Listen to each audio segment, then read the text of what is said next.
You ask Tiger to solve. This deals with linear equations with one unknown.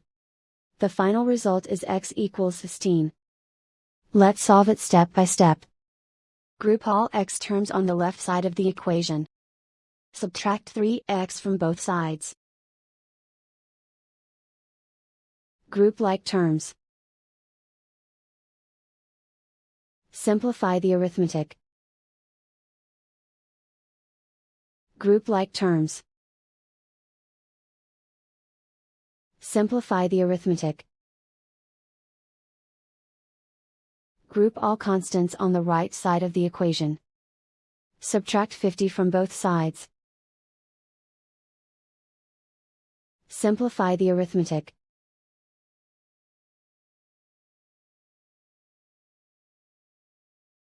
Isolate the x. Divide both sides by -2. Cancel out the negatives. Simplify the fraction. Cancel out the negatives. Find the greatest common factor of the numerator and denominator.